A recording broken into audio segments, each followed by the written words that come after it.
Senhoras e senhores, o Plantão TC está no ar com a morte da MIUI e o nascimento de uma nova interface da Xiaomi, o fim do plano básico sem anúncios da Netflix aqui no Brasil e mais detalhes sobre a linha Galaxy S24. Então fica comigo, porque isso e muito mais você confere agora em mais uma edição super recheada do Plantão TC.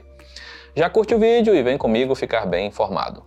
Que parcelar as compras em suaves prestações e a perder de vista é uma paixão do brasileiro, isso todo mundo já sabe. No entanto, o que ninguém sabe, e uma pesquisa revelou recentemente, é que o brasileiro tem preferido comprar em sites de varejistas internacionais como AliExpress e Shein. Os números mostram que 74,4% dos entrevistados fazem compras internacionais, enquanto que os sites nacionais registraram uma queda para 70,6%. Já o pagamento parcelado é o método preferido do brasileiro médio, sendo usado por 66%, enquanto que o Pix superou o bom e velho boleto e é o mais usado para pagamentos à vista. O levantamento da CNDL e do SPC também destaca alguns pontos que influenciam as compras online. O frete grátis responde por 64%, enquanto que o preço mais atrativo do que em lojas físicas aparece na sequência com 56%. E a Apple pode começar a entregar seus novos iPhones já atualizados para os usuários. Segundo informações divulgadas nesta semana, a empresa de Cupertino desenvolveu um sistema capaz de atualizar a versão do iOS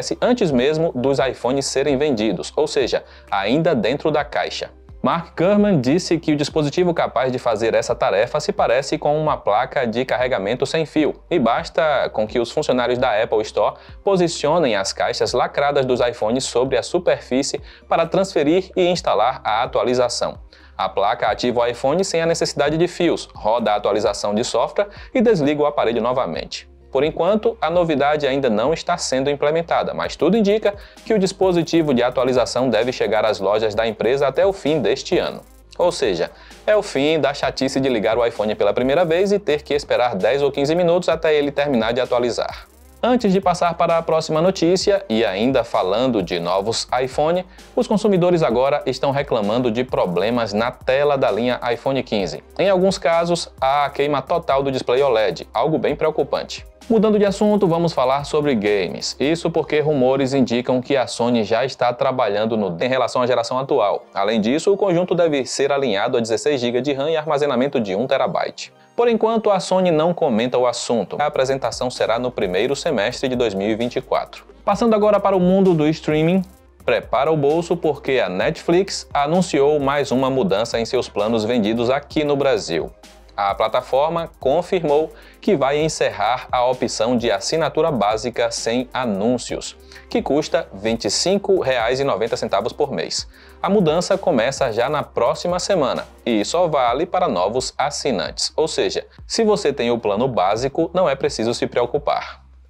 Ainda. Cabe lembrar que os assinantes agora só poderão optar pela opção padrão, que custa quase R$ 40, ou Premium, que chega a basicamente R$ 56. Se quiser pagar mais barato, a única opção será o plano com anúncios, por R$ 18,90. Complicado, não é mesmo? Hora das notinhas rápidas para que mais informação caiba no tempo curto deste vídeo. E se você ainda não curtiu, aproveita essa pausa para dar seu like, beleza? Seguindo a tendência iniciada pela Huawei, a Vivo confirmou que deve lançar um sistema operacional proprietário no dia 1º de novembro. Por enquanto, ainda não dá para saber se ele será voltado aos smartphones ou apenas para dispositivos inteligentes.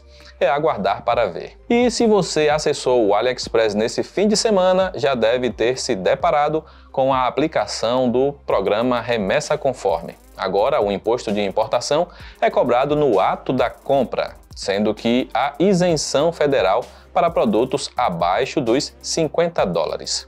Continuando no assunto remessa conforme, a Magazine Luiza também deve aderir ao programa do governo Ao Melhor Estilo. Se não pode com eles, junte-se a eles. A empresa deve usar o programa para ampliar o seu catálogo de produtos importados no Marketplace, ou seja, pode concorrer diretamente com os chineses. Mudando de assunto, uma pesquisa publicada nesta semana mostra que o mercado global de smartphones segue patinando e as fabricantes precisam rebolar bastante para vender. Ainda assim, Samsung é líder com 20%, Apple vice com 16% e Xiaomi fica cada vez mais distante na terceira posição com 12%. Se você tem um smartphone antigo com Android 5.0 Lollipop, é bom começar a pensar em comprar um novo. Isso porque o WhatsApp, o mensageiro mais usado pelo brasileiro, deve deixar de ter suporte a essa versão do sistema operacional.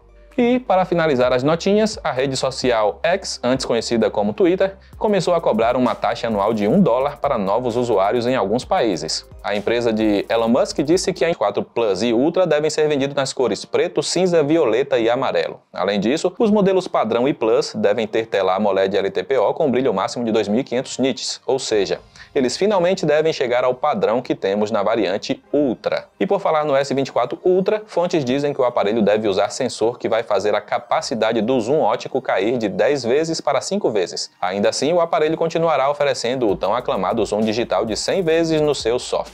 Por fim, também foi reforçado que os S24 padrão e Plus devem usar chipset Exynos 2400 e apenas o S24 Ultra contará com Snapdragon 8 Gen 3 no mundo todo. Como a Samsung não comenta os vazamentos, é aguardar para ver o que se confirma. E para encerrar o Plantão TC dessa semana, vamos falar sobre o assunto que movimentou as redes sociais, não só no Brasil, mas no mundo inteiro. É claro que eu estou falando da morte ou aposentadoria da MIUI após 13 anos de história. Isso porque a Xiaomi confirmou que a linha Xiaomi 14 deve marcar a estreia da nova interface HyperOS. O software já teve algumas capturas de tela vazadas, confirmando uma linguagem de design mais minimalista, e também há uma lista circulando por aí para indicar quais aparelhos podem ser atualizados. Nada ainda foi oficializado pela Xiaomi, mas Lei Jun, CEO e fundador da empresa, disse que o HyperOS é uma espécie de fusão entre o Android e um software proprietário que a Xiaomi usava em seus dispositivos inteligentes. Com isso, a intenção é integrar tudo para fazer com que o smartphone seja o centro de controle para a casa inteligente